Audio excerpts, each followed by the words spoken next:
I'm sure that at one point in our lives, we've all dismissed the idea that a piece of media could affect us in some profound, extraordinary way that would change the trajectory of our lives forever. It's a cliche and cheesy idea that one profound piece of entertainment could possibly have the power to have a tangible effect on your life. Because even if it was that profound, that good, that amazing, how could it reach the heights of being a metamorphic, life-altering experience? And yet, as improbable as it sounds, there surely exists at least one piece of media that has done so for you and for the rest of the 8 billion people on Earth. Something that as we grow older, more mature, we hold onto and treasure as a part of ourselves. We wouldn't be the same without it. As of March 2024, there exists over 20,000 anime entries, with some lasting over 1,000 episodes. I can guarantee that there exists an anime catered to every single interest, niche, or idea out there. I mean, where else can you find a medium where in a single year you have a wholesome rom-com with 100 girlfriends, 15-year-old high schoolers fighting man-killing demons, and a life-changing journey with a sassy elf? But I can only count on one hand the number of shows that I keep finding myself thinking about from time to time. They weren't always perfect or great, but they contained an idea that so accurately resonated with my own life. The reason that got me thinking about this was rewatching Your Name for the 4th time since it came out in 2016. To my surprise, I was still enamored by the movie even after all these years. It manages to capture a feeling of intimacy and familiarity while exploring these complex and grandiose ideas. That lingering feeling of longing for someone you care about, like reaching out for someone's hand you can't quite grasp. That ineffable feeling you get when you're slowly falling in love with someone, yet being powerless to reach them. That feeling when everything seems so lost and irrecoverable, but you know it was destined to be that way. The cinematography, characters, writing, script, voice acting, and music mixed together to deliver a film that was emotionally grounded despite being within the realms of otherworldly fantasy. I absolutely adored this movie when I first watched it in cinemas because the story connected with me on an intimate level that no other anime, movie, or person ever has. It was such a beautiful reflection of youth and a depiction of the happiest joys a person can have going through the mundanity of life. Seeing something like this was a cathartic experience that made me realize even the most intimate relationships can fall out of reach if you let words like fate or future or tomorrow weigh you down. Watching these characters go through their own struggles, chasing their own dreams, overcoming their own challenges, spoke to me. When the credits rolled, it left me with a heartfelt, warm, and nostalgic feeling, almost like someone out there understood. But it wasn't a person.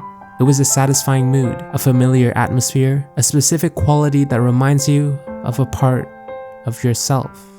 I get this feeling a lot in anime. In fact, compared to live-action movies, books, YouTube, manga, I get this familiar feeling the most in anime. And I think that's what gravitates people towards this medium. You get this connection that extends beyond a relationship with the plot and its characters. Something that can't be summed up by a simple critique, a one-word review, a number on a scale of 1 to 10. Because how can it? Every anime is built up upon the experiences and ideas of a person living their own life.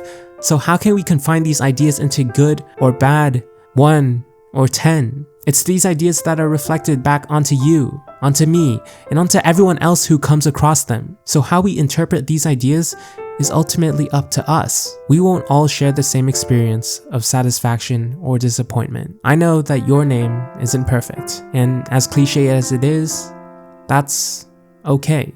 It was never too melodramatic, too cheesy, too complicated, because it's both the perfections and imperfections that appealed to me. So why would I change anything?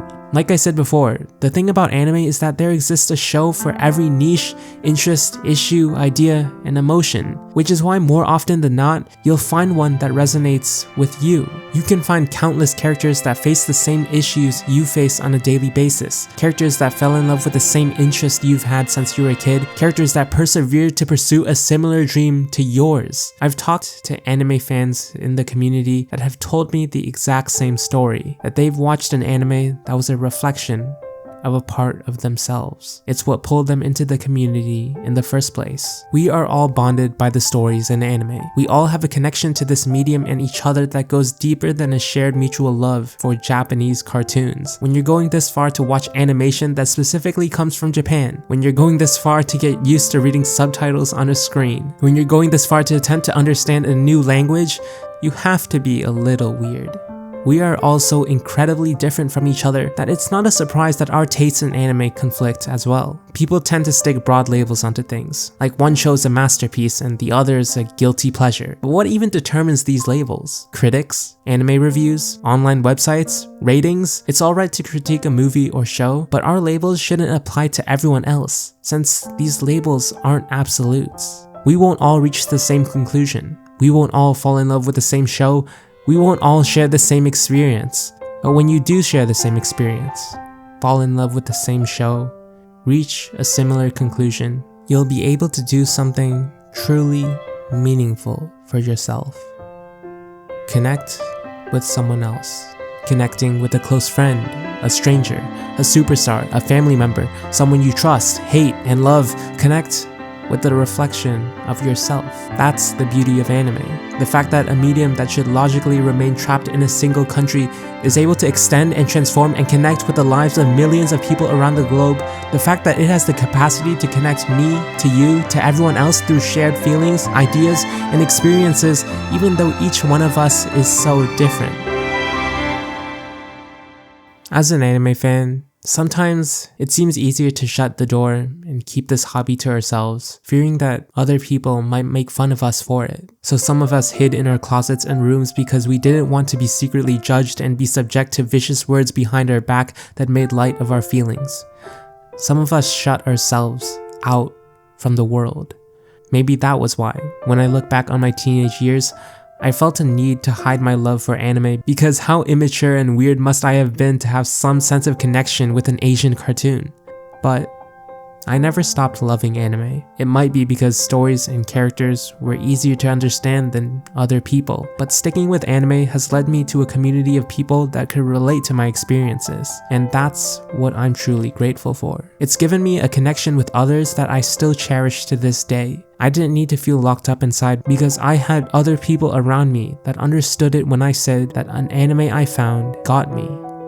When the anime culture inevitably changes as it grows larger and becomes more catered to a wider audience, I don't think it will ever lose the charm, the hint of magic that initially brought us into anime. Being critically acclaimed, being trashy, mid, good, great, in the end, it all doesn't matter. Like any art form, the most important thing is that it connects with you. Being good or bad are subjective labels that you can put onto anything. We're all in a community, so isn't it better to build a relationship with someone else rather than ostracizing them for their taste in anime? The fact that we can bond at conventions over our similar experiences with anime is something that we have to value and care for.